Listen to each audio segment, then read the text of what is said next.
love you until some people support you until you become competition. And you have to understand, like, some people are silently competing with you. You don't even know it. And sometimes it's the people closest to you. Sometimes it's the people that are your peers, whatever. Like, there's people that are silently competing with you.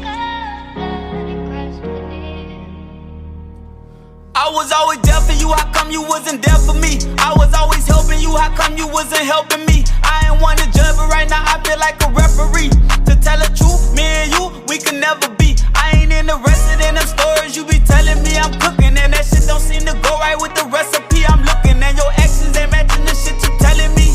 Where were you when you was supposed to be here next to me? Like, they don't say it they don't say it in an audible way. They don't tell you direct to face personally, but deep inside they're mad at you, and you don't even know it because they're competing with you silently, and you keep winning and they keep losing.